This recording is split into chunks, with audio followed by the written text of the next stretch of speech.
So we have four major initiatives, and this first one is going to ask the question, as important as it has been to look at new cures, and we will continue to do so, can we also focus our attention and research on also that question of care? Can we apply research methods to understanding what it means to deliver better care in our communities? And so we take that from from the following perspective. We understand that when a doctor and a patient walk into a room, there's two experts involved. One is the expert in the disease, and one is the expert in their disease. And part of our goal is to bridge that discussion and make sure that both parties are learning from one another and ask the question of how do we elevate what's coming out of our clinical care, by facilitating that patient-doctor conversation. So what you're looking at is right now are screenshots on that patient portal that you can see how in your daily life you can begin to provide information that says where are those patient-reported outcomes? How are you feeling? Where is their pain? Where is their inflammation? Checking on fatigue, and then charting that over time. So the ideas that we're having here about what this actually provides to our patient communities are better opportunities for self-management. People are saying that they feel better supported, they feel more empowered to take care of their illness, they feel that the issues that we've been touching around mental health are better controlled, they're better supported, and that's being reflected as well in the clinician side.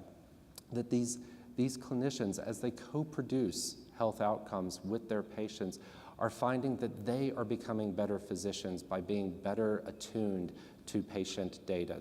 Project number 2 concerns access to clinical care.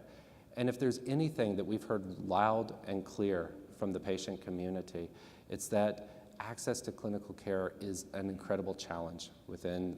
It doesn't matter if you're talking about adult rheumatology, it doesn't matter if you're talking about pediatric rheumatology, it's across the board. It's urban areas, it's rural areas, there are incredible wait times in doctors' offices. People, as we know, have to drive long distances oftentimes to seek their clinical care.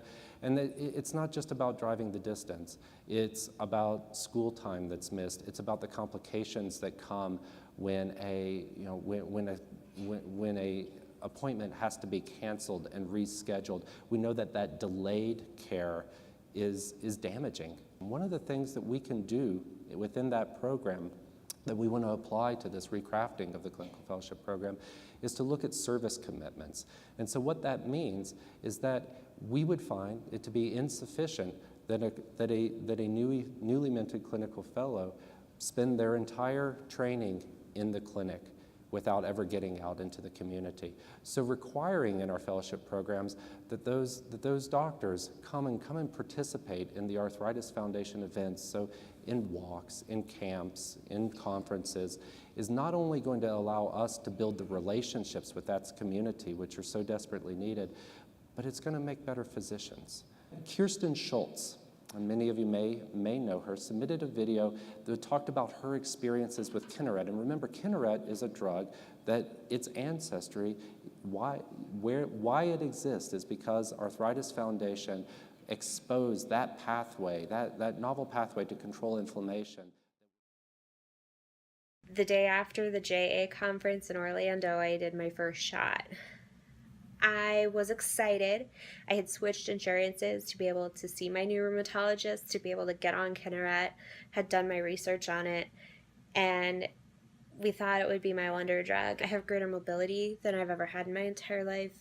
I have fewer fevers, fewer rashes. Beyond grateful for Kinneret, for the research that went into finding that, and for the life I'm finally being able to experience in my late 20s. And it's just amazing. I can't thank you guys enough for the work that you do and for the research that you continue to support.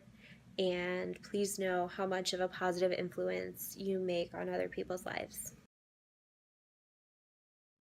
I thank her for submitting that video, but it doesn't come without also giving thanks to the people who make this research possible. And so a room like this years ago decided to take a risk on those projects. Juvenile arthritis is a pillar of this organization. It has been for 70 years. So for 70 years, this organization has been providing education, has providing camps, has been providing conferences, has been providing support, has been providing these wonderful introductions to these comfort packages in the form of the Power Pack that go out to the newly diagnosed. For the last 16 years, we've had an amazing partnership with the CARA Research Network and CARA Registry. And so as many of you know, 2 years ago, we elevated that partnership. And what's happened here is we listened to the patient community, and the patient community had said that the questions that are most important are, how safe are these drugs? Looking out into the future, we don't have a long history with many of these drugs. So what's the safety going to be over time for my child? What is it about one drug that makes it better for one child than for another child? It is insufficient to only do our research in the clinic. We need to be bringing research out into our community events, and you're going to see more of that happening through this partnership. But at the same time, we need to be extending the community back into those clinics. That synergy is something that is the definition of a partnership. It is the definition of something that no one party can do alone, but together we can achieve something tremendous. We are determined to bring change and determined to bring the patient voice to osteoarthritis. We can look at some of the stats on the board here, but this is the #1 cause of disability in the United States. We know. So here's a stat that's not on the board. We know that just the cost of hip replacement and knee replacement alone is $40 billion in the US every single year. So if you ask me how much money is going into research, I can tell you that for every dollar that we're spending on research, we are spending thousands of dollars on clinical care. And this is a talk about science, but you do not have to be very good at math to understand that doesn't work. And we've had this banner year. And it's no surprise. If we start looking at our portfolio over time, we've gone from being an organization that had 6% of its portfolio focused on osteoarthritis to being more than 50% focused on osteoarthritis.